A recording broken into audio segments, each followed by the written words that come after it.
the game of the season, the annual Battle of the Bay, the 54th time that the Pirates and the Spartans have gotten together, and we're going to move quickly. My name is Jerome Barber. I am the voice of HU Sports, and looking forward to saying Move the Chains a whole lot on Saturday. It's an honor for us to be here on Hampton's campus, so we're looking forward to game day on Saturday. I think this is a rivalry that goes way back, and I think we can throw the records out of the window. I know I've talked to my team about what this game means to us, and I'm sure that Coach Maynor has, will have his guys ready to go. I think that the most important thing that, to me, is that the community comes out and supports these young men. I've talked time and time again about having played this game in both Armstrong Stadium and over at Dick Price Stadium and having sold-out crowds, and I think that's something that we need to try to get back to. I think it's a community event. I think it's something that we can all be a part of, something that we can all enjoy, because the Battle of the Bay is something that we talk about for years. It's something that, we joke about it. It's talked about in the barbershops. It's talked about in the beauty salons. It's talked about all over the place. So I think it's up to us as players and coaches to put on a show that'll entertain fans and generate revenue for these schools, because obviously we all know that we need it. Obviously the season hadn't gone as well as we expected it to over at Norfolk. But the thing that I can say about our team is that the guys have been tough. They've been resilient. They haven't quit. Gutty performance by us going on the road to win at South Carolina State last week. But that was last week. We've got a really good Hampton football team, a much improved team. And you can see that these guys are much improved on offense and defense and special teams. And we'll have to prepare well and work hard the rest of the week to try to be successful on Saturday.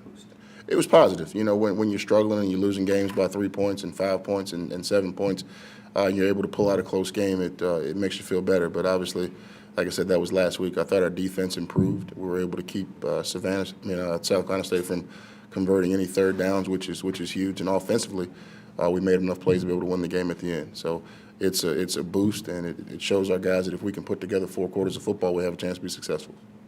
What's the prior 6 games? I think preparation and being able to finish. I think a little bit of maturation also by our team.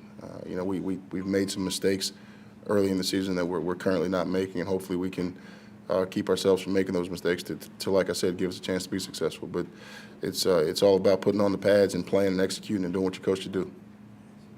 Coach Scott is a Pirate. He graduated from here, he played here, and he really do pull for us. We text and talk just about every week, and he's wishing me good luck. And even in our defeats, he's texting positive words, and we got a great relationship. And like he said, he's coaching the green and gold, but he tells me he wear blue boxers. So. He did? Yeah. Uh-oh. Oh! I didn't see you there, Marty.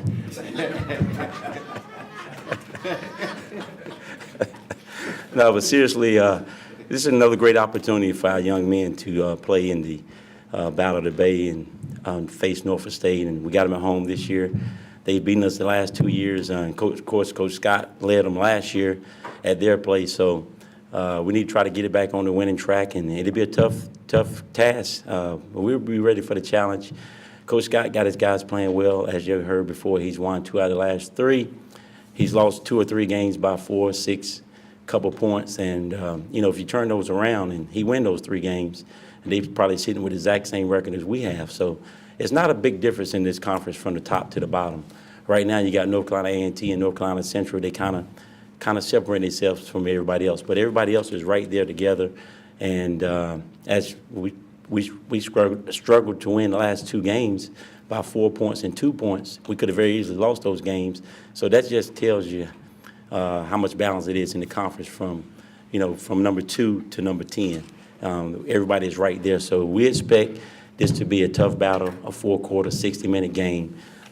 Nail biter, just like it's been the last couple games. And, some of our fans say, hey, you give me a heart attack up there. Well, it might be another one this week. But as long as we come out on top, that's what really is going to matter at the end. But we know it's going to be a tough battle. Coach Scott's doing a great job with those guys, keeping them fighting, because they didn't get off to the start that he wanted to. But they guys showing that they haven't given up on the season, winning 2 out of their last 3. And they would like nothing more than to win the Battle of the Bay here Saturday. So we have to be prepared, and we will. And it'll be a great game. And we're going to have great weather, so everybody come on out, enjoy the game, and the festivities, and let's have a good time. And win or lose, draw, you know, we have each other, and it's a great opportunity. It's just a football game. So we'll be all right, they'll be all right, and we'll keep it going.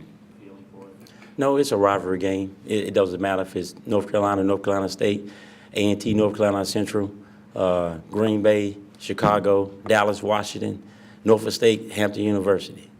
It's a rivalry game, and it's the same all around the country.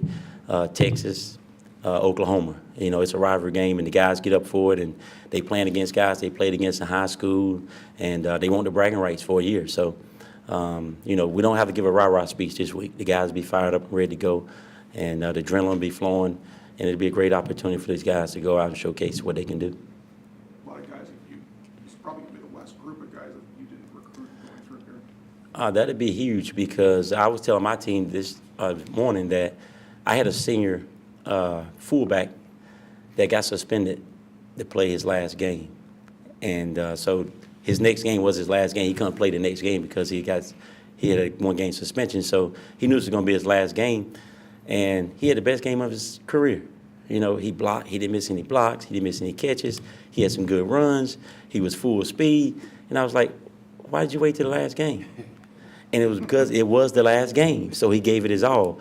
And I was trying to tell my guys, you don't have to wait till the last game. You should do it every game. It's a privilege to play college football. It's not your right. It's a privilege. And so for the seniors, his guys, it's going to be their last football game. So we know we're going to get their best because they don't have another game this year. We have another game next year, but it is senior day for our seniors, so it'll be their last game in Armstrong Stadium. So it's going to be special for both teams. Our seniors, their last home game. His seniors, their last game. Their possibly the last college game they ever play. So it'll be huge on both sides for the seniors because it'll be some of them last games.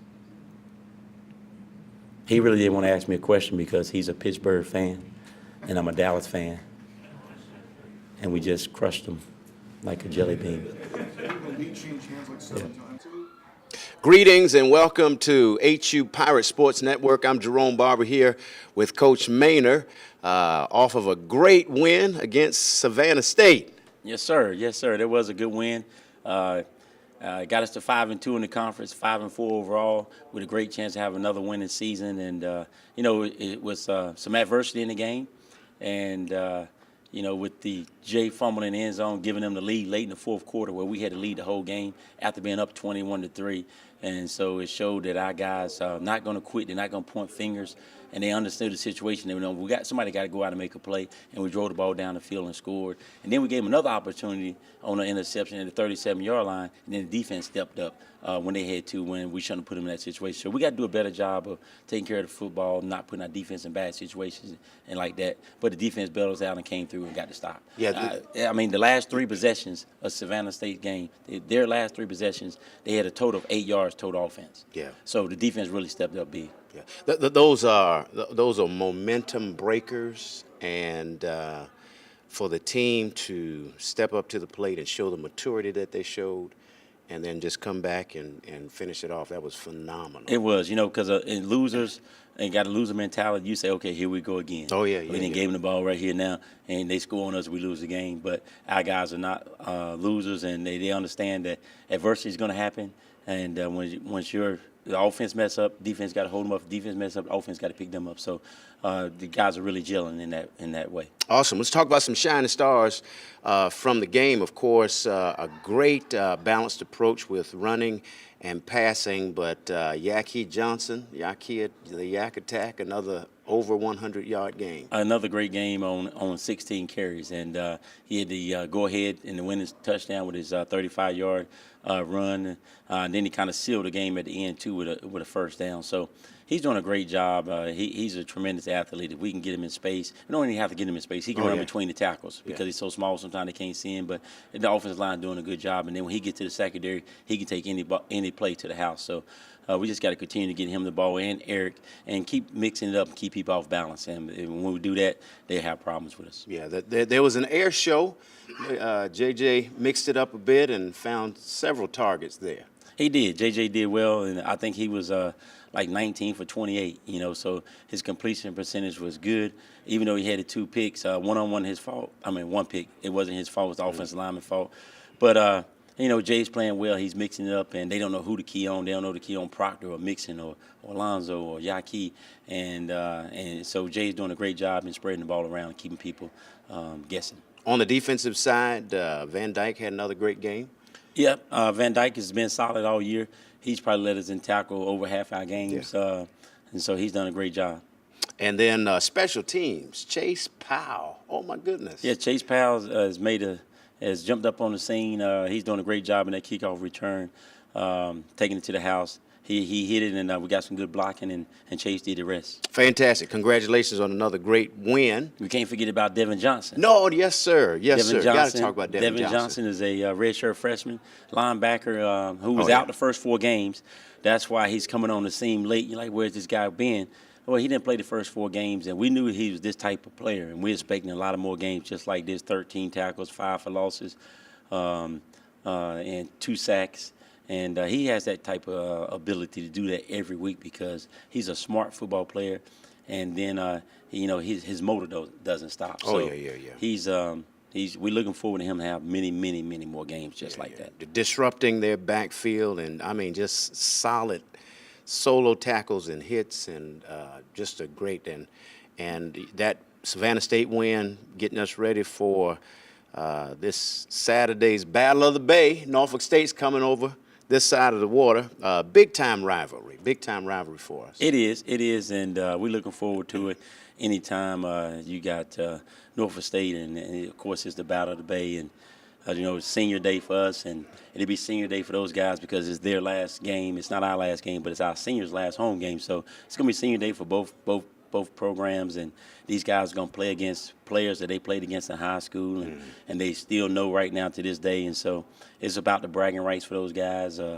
Norfolk beat us the last 2 years, so they had the bragging rights for the last 2 years, and now we need to get them over on this side of the water, get the bragging rights. And so that'll be big for our players and their players, and then the community also to have the bragging rights. And so we're looking forward. It's going to be a nice, beautiful day, 68 degrees, for everybody to come out and support both schools and support these young men.